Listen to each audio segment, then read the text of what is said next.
Hello and welcome to the 1,000 mile review of the brand new Trek Madone Gen 7.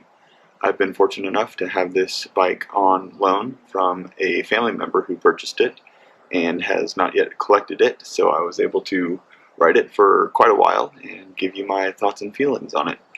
So let's start with the good thing. Paint job. Looks really good in person, and in the sunlight it especially sparkles, but that's not what you care about. So let's get to the nitty gritty. First of all, big positive, ride quality. This Madone is extremely smooth.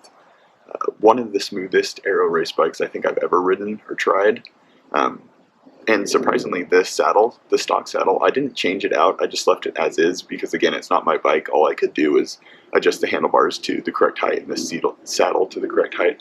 But the seat itself is actually surprisingly comfortable. So that's a big positive there, and I don't know how much of that is down to just the saddle versus how much of it is actually due to the compliance built into the frame with the ISOFlow. But I was pleasantly surprised with just how smooth the bike was. So that's one big positive. Let's go to one big negative now. Handlebars. Very comfortable, but very flexy.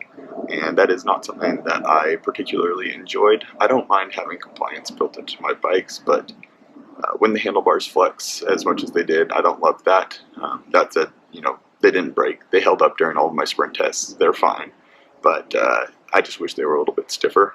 And the same thing can actually be said for the bottom bracket. It's not the stiffest. I currently have a Cervelo S5 that I'm testing as well, and the Cervelo is definitely stiffer than this Madone in the bottom bracket, but I don't think absolute stiffness is necessarily the best. So we'll come back to that in the later review when I compare this Madone to the new Cervelo S5, but it's not absolute pure stiffness, but it is a good balance between the front end and the back end of the bike, so you feel very dialed in when you're riding, when you're putting down power. When you get out of the saddle to climb, you do feel just a little bit of a lag, and I don't know how much of that is down to the bike or how much of it is down to the wheels or what sort of combination that's going to create there.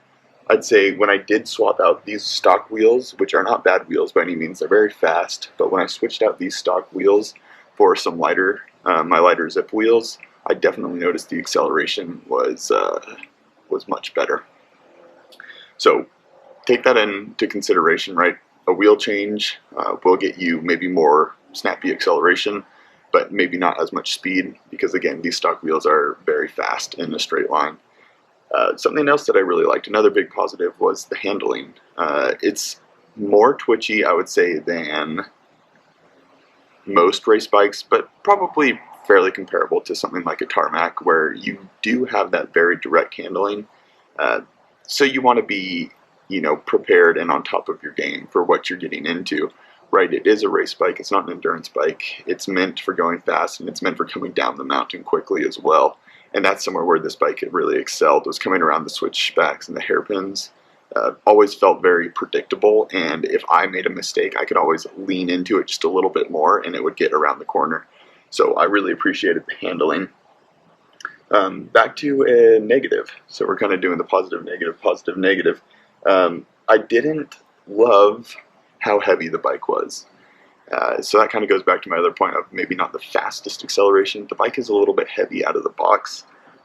That said, this is a full Ultegra build, so it's not the lightest of the light, but you can't fault Ultegra there. With some strategic weight savings, you could definitely get this bike much lighter, and that would also help with the overall acceleration. The other thing to note is this bike is a 58, so it's not a small bike. It's going to weigh more than a small 52, 54, no matter what you do to it. So take that into consideration there as well. One more negative was the build quality is not absolutely top-notch. The first bike arrived with some paint damage. Fortunately, Trek sorted it out and replaced it, got it fixed. So no issues there, but just something that you don't expect to have to deal with on a brand new out of the box $9,000 bike, right? So look over your brand new bikes well. Make sure that everything's in good order before you walk out of the store. Fortunately, we did, and now we have a perfectly painted Trek Madone right here. Another positive about the bike is just how, kind of going back to the comfort level, but just how smooth and less fatigued your body feels after a long ride. I think after I was like 30, 40, 50 miles into a ride is when I started to realize that, you know what, I really wasn't being beaten up. And I felt like I had a little bit of extra energy because I wasn't being beaten up. And I haven't even put on like one of the more comfortable 3D printed saddles that I typically use or anything. So that is saying something there. And then, of course, another positive is the Ultegra group set. Can't fault it, shifts perfectly. One thing I do like is that Trek actually includes a chain catcher right by the front chain rings. So, you know what, I've never had to use it, but I love knowing that it's there to help protect my bike in case it does drop. Another big positive is the down tube storage of the Di2 battery. Not an issue if you run SRAM, but having that battery storage down underneath in the down tube just makes it better. I like having that center of weight a little bit lower. You'll notice, obviously, it's an aero bike, so let's talk about the aerodynamics. If you're riding at speeds, you know, below 15 miles an hour, you won't notice as big of a difference. And, you know, the marketing spiel will always tell you, hey, if you're riding slower, you're going to see a bigger difference because you're going to be in the wind for longer. While that's true, it doesn't really matter. If you're going to be riding slower anyway, then just get the bike that you like the looks of the most, because you might save 3 minutes on your ride, but you won't really see the benefit of an aero bike. Now, if you're riding above 20 miles per hour, then you start to feel those benefits pretty quickly. And that's something that I think is the most standout feature of this bike is once you're over 20 miles an hour, instead of feeling like you're constantly having to like chug along to keep that speed, it actually maintains its speed very well. So you can kind of cruise along at a higher speed than you normally would once you're up into those higher speeds. So love the bike. Overall, I would recommend it, with a couple of those caveats that I mentioned, some things to pay attention to. And I will say, you know, the handlebars being one of the biggest drawbacks for me. You can replace this with just a standard handlebar and stem or a different combo.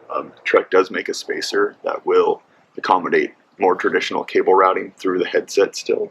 So it's something that can easily be fixed and not a reason that I would not buy this bike.